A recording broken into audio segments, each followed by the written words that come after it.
আর্থসামাজিক যে পরিবর্তন হচ্ছে, সেই পরিবর্তনের ফলে কৃষি উৎপাদন ব্যাহত হওয়ার একটা বড় সম্ভাবনা রয়েছে। এটা খুব আশাব্যঞ্জক যে আমাদের গ্রামাঞ্চলেও শিক্ষিত হচ্ছে, কিন্তু সমস্যাটা হচ্ছে এইসব শিক্ষিত ছেলেরা কিন্তু গ্রামে থাকতে চাচ্ছে না এবং তার পারিবারিক যে পেশা ফার্মিং বা কৃষি ছিল সেটাতে সে যুক্ত থাকতে চাচ্ছে না। অর্থাৎ এই জেনারেশন কৃষক যাদেরকে দেখছেন, এদের পরে নেক্সট জেনারেশনে প্রকৃতপক্ষে কৃষকের সংখ্যা কমে যাবে। এটা স্বাভাবিক, অন্যান্য দেশেও এরকম হয়েছে, এখন আর সহজলভ্য নেই। অত্যন্ত আমি বলবো না যে শুধু যে তাদের মজুরি বেড়েছে তা নয়, তাদের সরবরাহ কমে গিয়েছে, কারণ তাদের এখন এই বিকল্প পেশা আছে। উন্নয়নের ফলে তাদের জন্য অনেক বিকল্প পেশার উদ্ভব হয়েছে।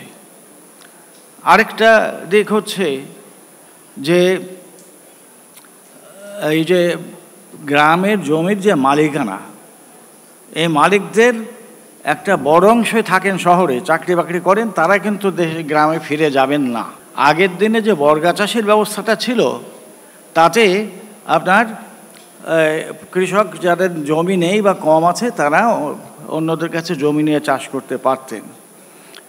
বেশ কয়েক বছর আগেও আমরা শুনেছি যে এই ধরনের বর্গা চাষিরা জমির জন্যে মালিকের বাড়ি আসছেন, যোগাযোগ করছেন এবং জমির বন্দোবস্ত নিতে চাচ্ছেন।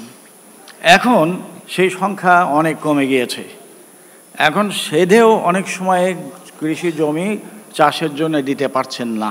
মুনাফা ভিত্তিক কৃষি কিন্তু শুরু হয়ে গিয়েছে। যেহেতু কৃষি শ্রমিকের সংখ্যা দিন দিন কমতেই থাকবে, সুতরাং এই যান্ত্রিকীকরণ ছাড়া আমাদের কোনো বিকল্প নেই।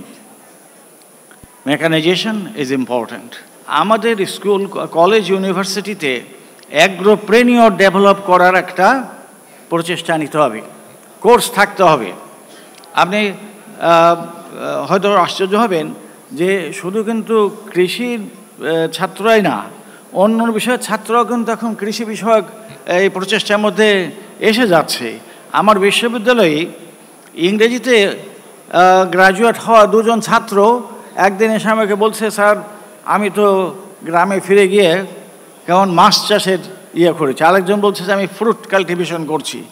তাই আমি বলি, তোমরা পড়লে ইংরেজিতে, এখন যাচ্ছ এই ফার্মিংয়ে। এটা আমি তাদেরকে উৎসাহ দিয়েছি যে কোন বিষয়ে পড়াশোনা করলেন সেটা বড় কথা নয়, সব সময় কথাটা হচ্ছে যে আপনি সমাজের জন্যে কী উপকারী কাজটা করছেন। আমি বলবো যে ইয়াং জেনারেশনকে অ্যাগ্রোপ্রেনিয়র হওয়ার জন্য উদ্বুদ্ধ করতে হবে। কৃষিকে যদি আমরা ইন্ডাস্ট্রির মধ্যে আনতে হবে, এর বিকল্প নেই, আমি বলছি এটা। সেক্ষেত্রে আমরা যেটাকে বলবো যে কস্ট কমাতে হবে, ব্যয় কমাতে হবে, কেমন, এবং আয় অবশ্যই বাড়াতে হবে। তাহলে ব্যয় কমানোর জন্য কি করা যেতে পারে সেটা আমরা কিছু বলি যে লার্জ স্কেল প্রোডাকশন যখন হয় তাহলে পার ইউনিট কস্ট কমে আসে। সেদিক থেকে আমরা বলবো যদি একত্রে অনেকটা জমি নিয়ে একটু লার্জার স্কেলে চাষ করা যায় তাহলে পার ইউনিট কস্ট কমবে। সাপ্লাই চেইন বা আপনার এই যে সরবরাহ শৃঙ্খল নিয়ে কথা হয়েছে অনেকভাবেই, যে কৃষক একটা উৎপাদন করছে যে দামে, তার 4 গুণ 5 গুণ 10 গুণ দামে এসে শহরে বিক্রি হচ্ছে।